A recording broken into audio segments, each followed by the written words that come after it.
اعوذ باللہ من الشیطان الرجیم بسم اللہ الرحمن الرحیم۔ عزیز طلباء و طالبات، السلام علیکم۔ آج سپٹمبر کی 10 تاریخ ہے، تو درجہ 12ویں کے لیے آج جو ہمارا موضوع ہے دیا شنکر نسیم کی مثنوی، ہم پڑھتے ہیں گلزار نسیم۔ تو اس سے پہلے ہم نے 2 لیکچر اس پہ دیے ہیں۔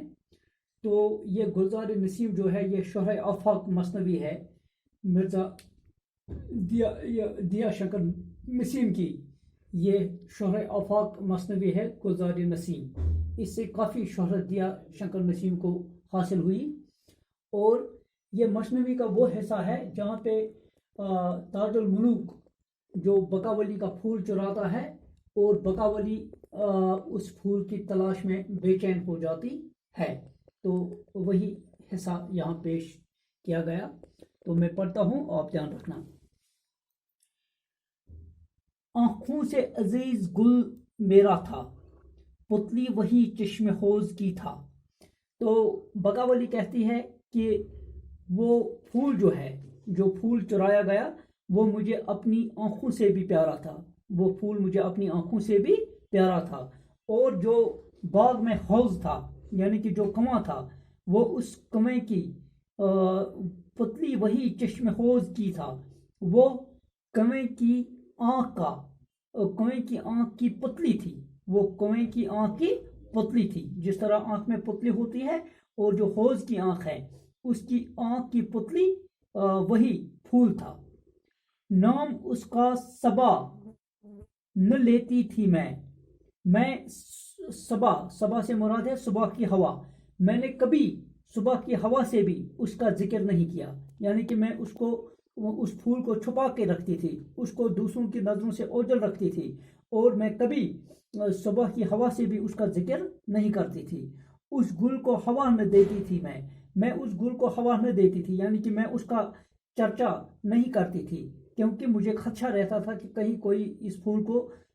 چرا نہ لے، تو لہذا میں اس کو پردوں میں رکھتی تھی، میں کسی کے سامنے اس کا ذکر نہیں کرتی تھی، اس کا ذکر چھیڑتی نہیں تھی، یہاں تک کہ صبح کے ہوا سے بھی میں اس پھول کا ذکر نہیں کرتی تھی۔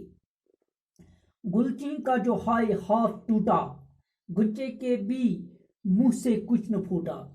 تو کہتا ہے کہ جب گلچین سے مراد ہے پھول توڑنے والا، جب پھول توڑنے والا کا ہاتھ ٹوٹا، یعنی کہ جب اس نے پھول چرایا، گچے کے بھی منہ سے کچھ نہ پھوٹا،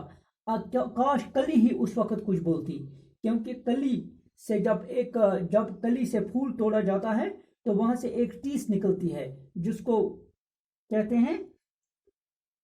ایک ٹیس جو نکلتی ہے، وہ ٹیس بھی اس نے نہیں نکالی، یعنی کہ کلی کے منہ سے بھی کچھ نہ بولا گیا۔ جس وقت گلچین نے پھول توڑا، کاش اس وقت کلی کچھ بولتی تو وہ پھول توڑنے سے رہ جاتا، لیکن اس نے اپنی چٹک بھی اس وقت ظاہر نہیں کی۔ چٹک سے مراد ہے جب پھول توڑا جاتا ہے کلی سے، اس سے جو آواز نکلتی ہے تو اس کو چٹک بولتے ہیں، تو اس کی کلی کی زبان سے بھی کچھ نہ نکلا، کلی کی منہ سے بھی کچھ نہ نکلا، یعنی اس نے کچھ نہیں بولا، اگر وہ کچھ بولتی تو گلچین پھول توڑنے سے رہ جاتا۔ او کھار پڑا نہ تیرا چنگل، کانٹوں سے مخاطب ہو کر کہتی ہے بقاولی، اے کانٹو آپ ہی بتا، آپ نے اس کو اپنے چنگل میں کیوں نہ پھانسا، یعنی کہ آپ نے اپنے چنگل آپ نے کیوں نہیں بچھایا، اور اس کو آپ نے کیوں بند نہیں کیا۔ مشکیں کسلی نہ تو نے سنبل ایک درخت ہے جو کافی لمبا، جس کے بال لمبے ہوتے ہیں، اے سنبل ذرا تو ہی بتا، آپ نے اس گلچین کی مشکیں کیوں نہ کس لی، یعنی آپ نے اس کو کیوں نہ باندھ کے رکھا۔ او باد صبا ہوا نہ بتلا، اے باد صبا، اے صبا کی ہوا، ذرا آپ ہی تو کچھ بتلا، آپ تو چپے چپے گھومتی ہے، آپ تو دنیا کی ہر کونے میں آپ پہنچتی ہے، تو ذرا آپ ہی بتا کہ میرا پھول کدھر گیا ہے۔ خوشبو ہی سنگا پتہ نہ بتلا، کیا آپ نے، اگر آپ پتہ نہیں بتا سکتی ہے تو اس کی خوشبو ہی سونگ کر میرے پاس لے آؤ۔ بلبل تو چہک اگر خبر ہے، اے بلبل تو پھولوں کا عاشق گردانا جاتا ہے، تو پھولوں کا عاشق ہے، تو اپنے معشوق کا آپ کو کیا کوئی علم نہیں ہے کہ اگر تجھے کچھ پتا ہے تو ہی چہک، تو ہی بتا کہ قدر گیا، تو ہی خبر دے، گل تو ہی مہک بتا کدھر ہے، گل تو ہی مہک بتا کدھر ہے، ارے گل ذرا آپ ہی